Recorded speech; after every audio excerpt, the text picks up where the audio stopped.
Threat level, human, the attack vector you can't patch. For more than 9 years, one threat cluster has run continuous operations against Ukrainian and NATO-adjacent targets, and in spring 2026 it returned with a campaign engineered to defeat your filters before a human ever clicks. Imagine reviewing your email logs and finding a confirmed malware delivery that came from a real employee's account at a partner organization, referencing a training platform your staff log into every week. No spoofing, no look-alike domain. This is how a technical control loses. Incident setup. On May 21, 2026, Ukraine's Computer Emergency Response Team, CERT-UA, published an advisory on a fresh campaign against Ukrainian government organizations, active since spring 2026.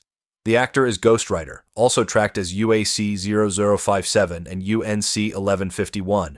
Mandiant assesses with high confidence that this cluster is linked to the Belarusian government. A note on attribution. While older research describes the group as aligned with Russian security interests, Mandiant states it has not uncovered direct evidence of Russian contributions, so we stop at Belarus nexus.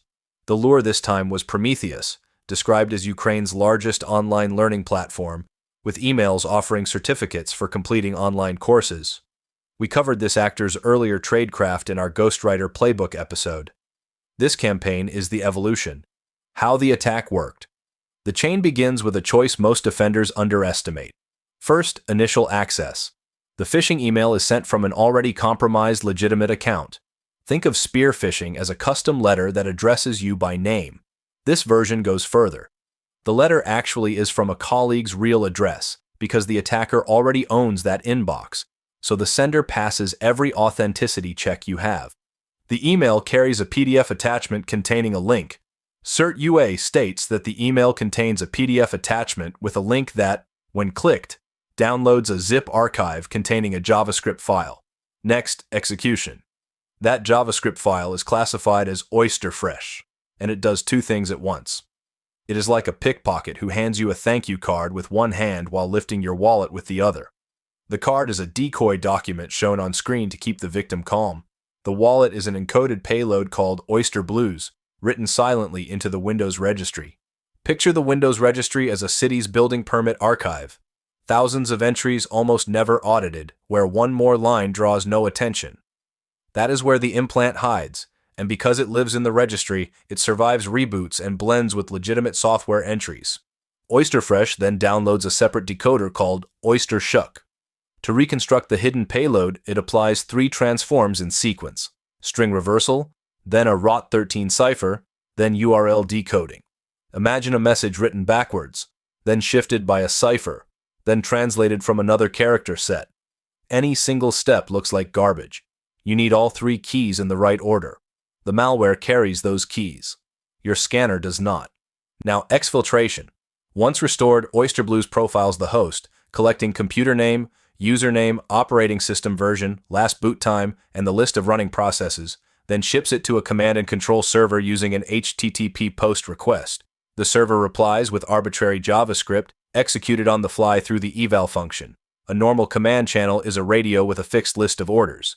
This is an open phone line. The operator improvises new instructions live, with no new malware to deliver. Finally, the impact. CERT-UA assessed the final payload in this chain to be Cobalt Strike, the post-exploitation framework that grants persistent, interactive control.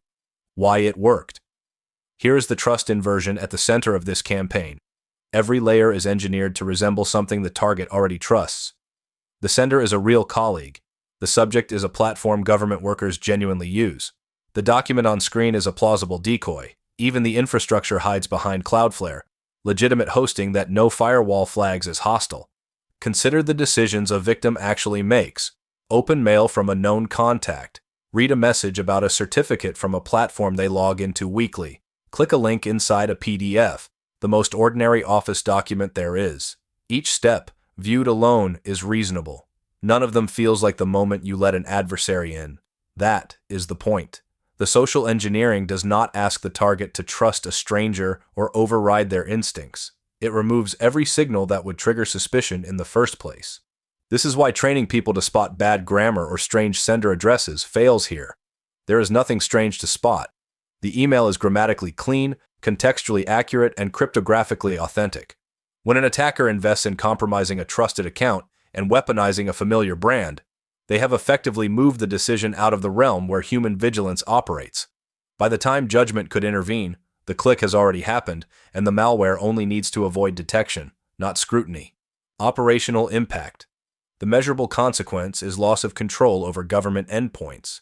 Any system that ran the JavaScript had its identifying details and running processes exfiltrated to attacker infrastructure, handing the operator the reconnaissance needed to plan lateral movement, the act of walking room to room inside a network, trying every door.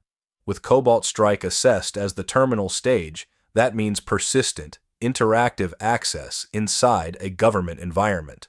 A note of discipline: no verified source has published a victim count or financial figure for this specific campaign, and we will not invent one. The real impact is strategic. A nation-state actor with a 9-year operational record, running since at least March 2017, now holds a repeatable method for placing implants on government machines through trust alone. Lessons learned. 3 concrete actions. First, CERT-UA's own mitigation. Restrict standard user accounts from running the Windows script host, the component that executes JavaScript files from disk. Blocking that key for ordinary staff severs this entire chain at the click, for free. Second, audit which shared platforms your employees routinely reference, and treat those brands as high-value impersonation targets in your detection rules. Third, monitor for the behavior, not the file. JavaScript spawning child processes, unexpected registry writes following a document open, and outbound connections to uncommon infrastructure. The lesson of Ghostwriter is that the social engineering layer is not a prelude to the attack, it is the attack. Once delivery from a trusted sender succeeds, the technical chain only has to stay quiet, and these operators have spent 9 years learning how. Defend the moment of trust, because everything after it is designed to be invisible. If this analysis was useful, subscribe so you do not miss the next one. All sources used in this video are listed in the description. This case study is a mirror. Somewhere in your organization, a similar interaction is happening right now, a conversation, a request, a moment of urgency, trust, or confusion. The question isn't whether these attacks are targeting your people. The question is whether anyone recognizes the pattern before it turns into an incident. New episodes every week. If this kind of analysis is useful to you, subscribe and leave a like. It helps more people find it.